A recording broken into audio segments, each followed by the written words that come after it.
السلام علیکم ورحمۃ اللہ وبرکاتہ۔ آواز روح میں ایک مرتبہ پھر خوش آمدید۔ مختلف انٹرویوز میں اجماع کے حوالے سے بہت سے سوالات پوچھے جاتے ہیں، تو آج کی نشست میں ہم اجماع کے حوالے سے بحث کرنے جا رہے ہیں۔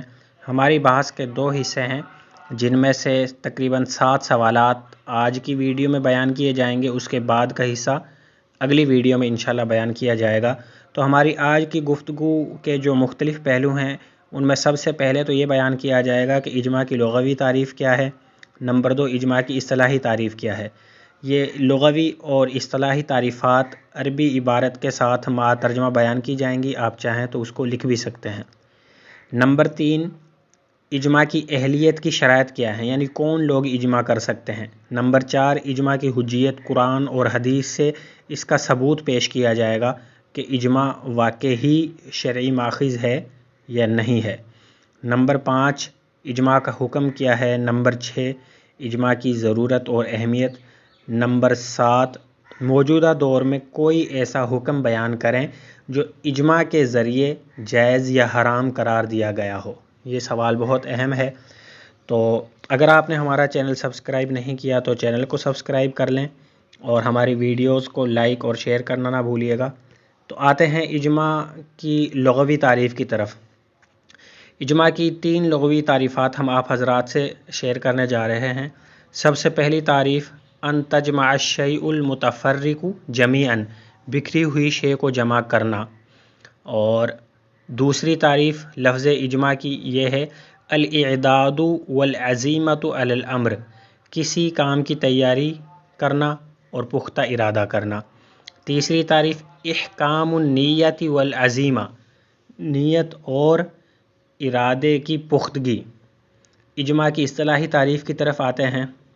سید علی بن محمد الجرجانی رحمۃ اللہ علیہ اجماع کی تعریف کرتے ہوئے لکھتے ہیں، اور بہت آسان تعریف ہے یہ، اتفاق المجتہدین من امت محمد صلی اللہ علیہ وسلم فی عصر علی امر دینی، یعنی کسی ایک زمانے میں کسی دینی حکم پر امت محمدیہ صلی اللہ علیہ وسلم کے مجتہدین کا متفق ہو جانا اجماع ہے۔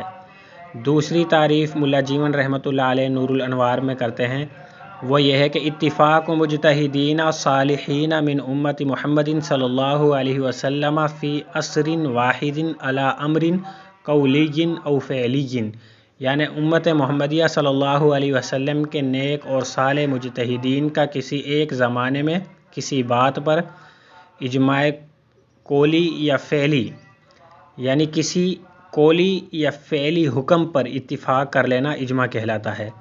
تیسری تعریف علامہ سیف الدین عامدی رحمۃ اللہ علیہ کی ہے، وہ لکھتے ہیں کہ ہوا اتفاق المجتہدین من الامت الاسلامیۃ فی عصر من العصور علی حکم شرعی بعد وفات النبی صلی اللہ علیہ وسلم، یعنی امت مسلمہ کے مجتہدین کا کسی بھی زمانے میں کسی شرعی حکم پر اتفاق کر لینا نبی صلی اللہ علیہ وسلم کی وفات کے بعد۔ تو یہ تعریفات ہیں، ان سے ثابت ہو گیا کہ ہر آدمی کا اتفاق اجماع نہیں ہے، بلکہ مجتہد اور صالح لوگ جب کسی حکم شرعی پر عمل کرنے کے لیے اتفاق کریں تو اسے اجماع کہتے ہیں۔ یہیں سے ہماری تیسرا سوال بھی حل ہو گیا کہ اجماع کن لوگوں کا منعقد ہوگا، تو معلوم ہو گیا کہ اجماع مجتہدین اور نیک اور صالح لوگوں کا ہوگا، نہ کہ ہر کس و ناکس کا، ہر عام آدمی کا اجماع۔ تو مجتہد کسے کہتے ہیں، ایک اضافی سوال آ گیا۔ تو مجتہد وہ شخص ہے جسے احکام شرعیہ کے استنباط پر ملکہ حاصل ہو، یعنی جو ادلہ تفصیلیہ یعنی قرآن اور سنت سے احکام مستنبط کرنا جانتا ہو اور استنباط کے اصول سے بھی واقف ہو، صحابہ کرام کے فقہی اختلافات، تابعین تبع تابعین کے فقہی اختلافات، اور مجتہد صحابہ کرام، فقہائے صحابہ کرام کے فتاوی پر اس کی گہری نظر ہو، قرآن اور سنت کے معنی و مفہوم پر اس کی گہری نظر ہو، تمام احادیث پر اس کی گرفت ہو، لغت عرب پر کامل مہارت رکھتا ہو، تو ایسا شخص مجتہد کہلائے گا۔ ہر عام آدمی اٹھ کر کہنے لگ جائے کہ میں مجتہد ہوں، میں اجتہاد کر رہا ہوں، اس کی رائے کا کوئی اعتبار نہیں ہے۔ تو ایک پھر سوال یہ بھی کر لیا جاتا ہے کہ کیا آج بھی مجتہد ہو سکتے ہیں یا ختم ہو چکے ہیں؟ تو اس کا جواب یہ ہے کہ مجتہدین کا سلسلہ قیامت تک باقی رہے گا اور ہر دور میں نئے نئے مجتہدین آتے رہتے ہیں۔ یہ جو سوال ہے یا یہ پہلو ہے، اس میں بہت زیادہ مبالغہ کیا جاتا ہے۔ ایک طبقہ تو یہ کہہ دیتا ہے کہ چوتھی صدی کے بعد اب مجتہدین پیدا ہی نہیں ہوتے، اور دوسرا طبقہ اس کے رد میں یا اس کی ضد میں یہ کہتا ہے کہ ہر شخص مجتہد ہے، ہر شخص اجتہاد کر سکتا ہے۔ یہ دونوں پہلو غلط ہیں۔ بات دراصل غلط فہمی پر مبنی ہے۔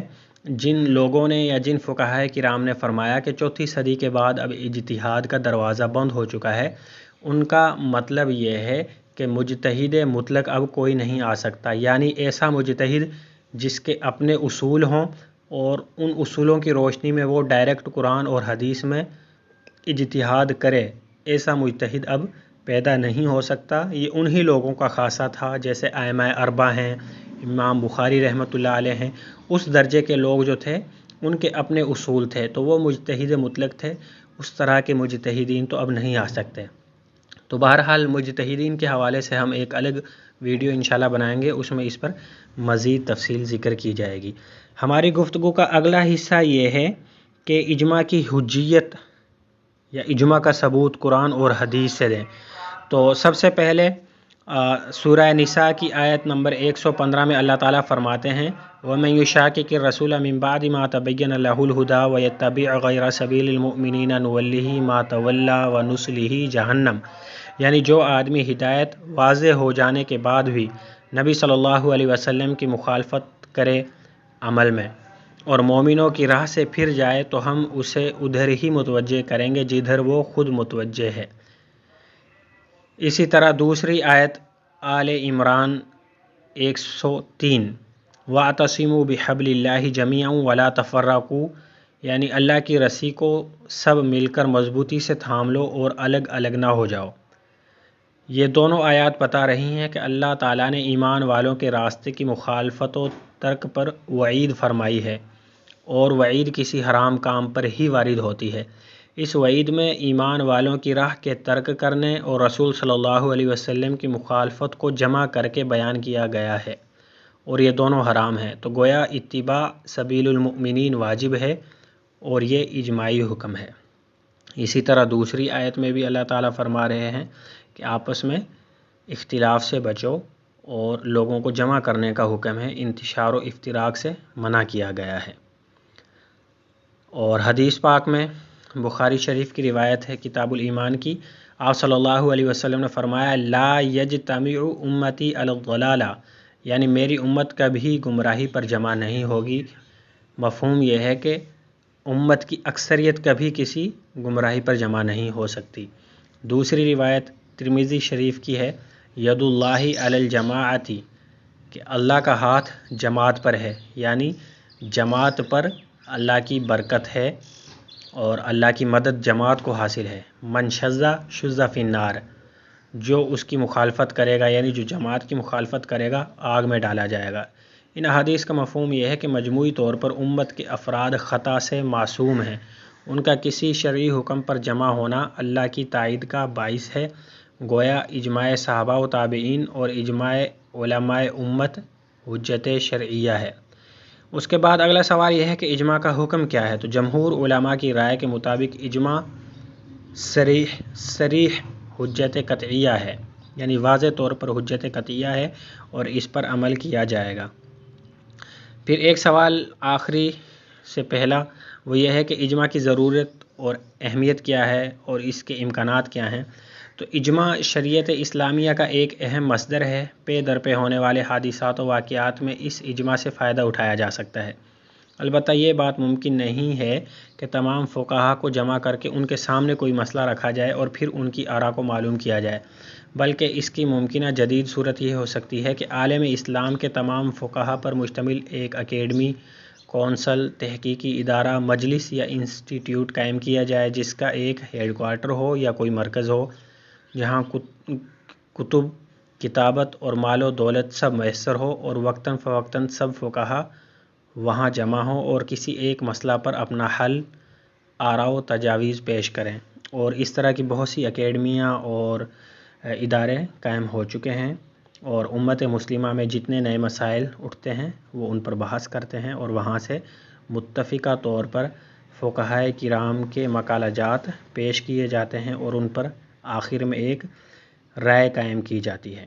پھر ایک سوال یہ ہے سب سے آخری کہ موجودہ دور میں کوئی ایسا حکم جو اجماع کے ذریعے جس پر حکم لگایا گیا ہو، تو موجودہ دور میں بہت مشہور مسئلہ بینک کا سود ہے، یعنی آج کل جو مروجہ نظام ہے بینکنگ کا، اس کے ذریعے سے جو وہ پروفٹ دیتے ہیں اور اپنے کسٹمرز کو پروفٹ دیتے ہیں یا جو قرضہ جات ہیں ان پر جو وہ پروفٹ لیتے ہیں، تو وہ سود ہے۔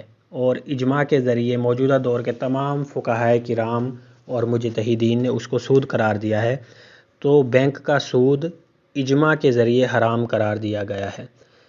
باقی اجماع کی اقسام اور اجماع کے ارکان کیا ہیں اور کس کس طرح اجماع ہو سکتا ہے، کون کون سی اقسام ہیں اور کتنی تعداد علماء کی متفق ہو جائے تو اجماع ہوگا، کتنی اختلاف کرے تو اجماع نہیں ہوگا، اس حوالے سے ہم اگلی ویڈیو میں گفتگو کریں گے انشاءاللہ۔